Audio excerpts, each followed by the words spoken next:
Selamat datang di Psikologi Untuk Kamu, tempatmu pulang, tenang, dan berkembang. Aku Denny dari Psikologi Untuk Kamu membawakan segmen bersih-bersih mental spesial Ramadan. Dan di hari Minggu ini, hari Ahad, itu saatnya kita kelas praktek. Jadi aku pengen kita bareng-bareng untuk mempraktekkan beberapa teknik self-healing yang di episode ini adalah journaling. Journaling itu tekniknya ada banyak banget. Dan kita di hari ini akan mempraktekkan 3 aja dulu. 3. Dan harapannya adalah teman-teman kamu yang nyimak video ini bisa langsung mempraktekkan juga. Jadi buat kamu yang belum nyiapkan alat tulis, kertas dan pena, coba deh ambil sekarang. Dan kita praktek bareng. Goalnya adalah biar kita itu nggak merasa overthinking. Praktekkan hal ini dan coba kasih tahu aku ya, buat kamu yang overthinking setelah mempraktekkan ini, apakah ada manfaatnya atau enggak. Kalau ada, tulis ada, kalau enggak, ya enggak apa-apa. Tulis aja enggak gitu, biar kita bisa explore lagi teknik-teknik yang lain. Oke, langsung aja ke sini ya, biar nanti kamu juga bisa langsung praktek. Nanti akan videonya di kertas doang. Oke, simak.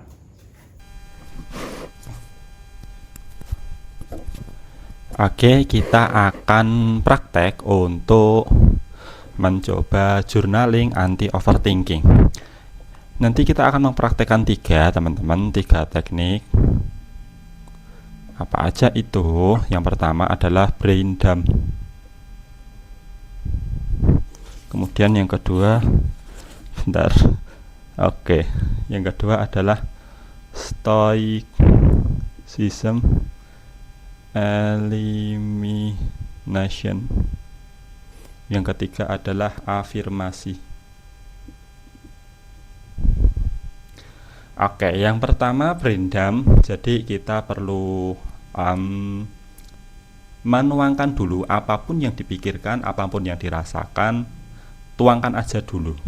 Tanpa ada berpikir benar salah, tanpa berpikir nilai moral, tanpa berpikir harusnya seperti apa, tanpa berpikir apa yang seharusnya, tapi cukup tuliskan apa yang dipikirkan, apa yang dirasakan.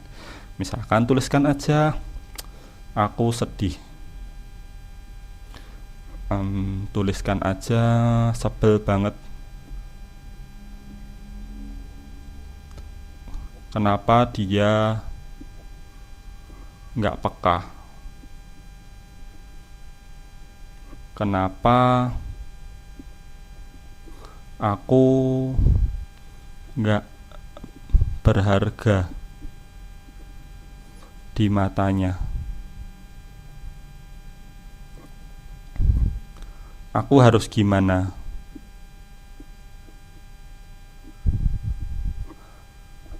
Misalnya, ini misal contoh aja. Nanti tuliskan aja apa yang dipikirkan, apa yang dirasakan. Aku merasa nggak diterima dengan baik.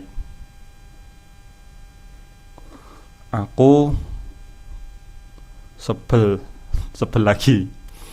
Aku sebel lagi. Aku kecewa. Aku nggak tahu harus ngapain.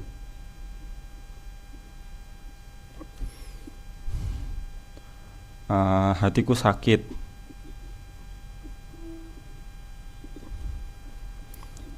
Dia cuekin aku. Dia nggak memperlakukanku dengan baik. Misal ya, ini misal aja. Pokoknya intinya tuliskan apapun yang dipikirkan, apapun yang dirasakan, tanpa sensor, tanpa benar salah ya. Misalkan kalau ada, mohon maaf, mungkin kalimat-kalimat yang kurang enak didengarkan, sebenarnya nggak apa-apa, tuliskan aja. Oke, nah setelah ini kan ini brain dump ya, jadi apa yang dipikirkan, apa yang dirasakan dituangkan semuanya. Kalau misalkan 1 halaman penuh, it's okay, nggak apa-apa, dan nggak harus rapi, nggak harus terbaca dengan bagus banget. Yang penting ngerti yang dituliskan itu apa, itu brain dump. Kemudian yang seterusnya adalah stoicism elimination. Nah, coba dari hal-hal yang sudah dituliskan ini, coba dicek apakah ini ada di dalam kendaliku atau ini di luar kendaliku. Yuk kita coba cek satu persatu. Aku sedih, oh ini aku merasakan, berarti ini ada di dalam kendaliku. Sebel banget, oke, sebel ini emosinya ada di dalam kendali kita, tapi penyebabnya ada di luar kendali kita. Oke, 50-50 ya. Kenapa dia nggak peka? Oke, ini di luar kendali, atau mungkin bisa ada di dalam kendali ketika kita nanti coba menengok lebih dalam ya. Kemudian kenapa aku nggak berharga di matanya? Oke, ini ada di dalam kendali dan bisa juga di luar kendali. Nah, nanti apa aja yang di luar kendali dan di dalam kendali kita akan proses nanti ya. Aku harus gimana? Ini ada di dalam kendali. Ini nyambung ke dua-dua atasnya sebenarnya ya. Aku merasa nggak diterima dengan baik. Oke, di dalam kendali atau di luar kendali, coba nanti dicek ya. Aku sebel.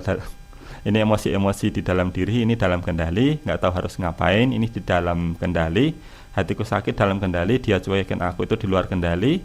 Dia nggak memperlakukan dengan baik, oke, itu di luar kendali. Oke, ada beberapa tadi yang ada dua centang, itu kita explore ya.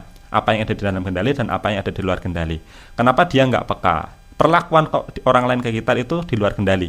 Tapi penyebabnya mungkin ada di dalam kendali kita. Mungkin masuk ke sini, aku harus gimana? Mungkin kenapa dia nggak peka? Mungkin aja karena kita nggak pernah bilang secara jujur.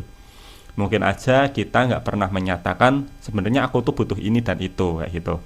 Mungkin membuat dia jadi nggak peka. Karena ya manusia itu bukan bukan semuanya dukun mengetahui apa yang tidak diucapkan, tidak dituliskan. Kemudian aku nggak berharga di matanya. Ini bisa ada dalam kendali, bisa di luar kendali. Kenapa? Aku nggak berharga di matanya? Apakah ini hanya perasaan sendiri? Itu berarti ada di dalam kendali, atau memang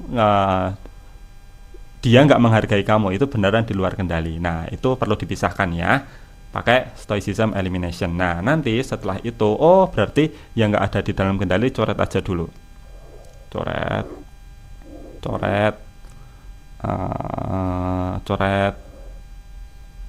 Nah, terus kemudian berarti di sini fokusnya ke kebanyakan ke fokus emosi plus rencana tindak lanjut RTL. Oke. Nah, emosi berarti kita fokus untuk mengontrol emosinya, mengendalikan emosinya, dan RTL-nya itu kita kerjakan setelah kita membereskan emosinya. Oke, seperti itu. Gimana sih cara mengontrol emosi, cara mengendalikan emosi? Ya, teman-teman udah praktek banyak banget kan teknik self healing, teknik bersih-bersih mental. Nanti kalau misalkan teman-teman butuh panduan lebih lengkap, komprehensif, teman-teman boleh tuh tengok ebook yang baru aja aku tulis, mengatasi stres secara mandiri. Kamu bisa cek di description box. Ada linknya di sana buat dapetin. Nah, oke, gitu ya, memproses emosinya. Kemudian setelah emosi itu terproses, biasanya logika itu lebih jernih, pikiran jadi lebih jernih. Setelah itu baru kita berpikir RTL-nya, rencana tindak lanjutnya seperti apa. Oke, aku harus gimana, ini tadi masuk ke situ ya. Aku nggak tahu harus ngapain. Nah, tentu aja nanti masuk berkorelasi dengan itu.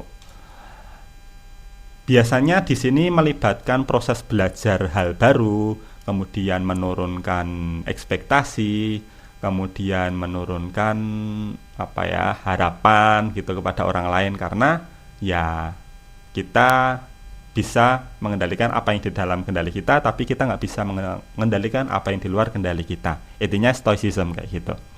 Oke, setelah itu baru kita masuk ke afirmasi. Nah, afirmasi ini kenapa? Afirmasi ini membuat kita itu jadi lebih tenang, membuat kita itu jadi lebih merasa berharga. Ini karena ya overthinking itu seringkali muncul emosi-emosi yang nggak nyaman, membuat kita itu jadi insecure gitu. Maka kita perlu untuk menumbuhkan security, menumbuhkan satpam, menumbuhkan rasa aman ya.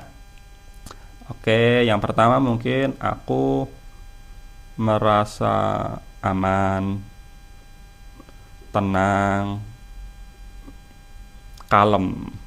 Oke, aku merasa aman, tenang, kalem. Aku merasa aman, tenang, kalem.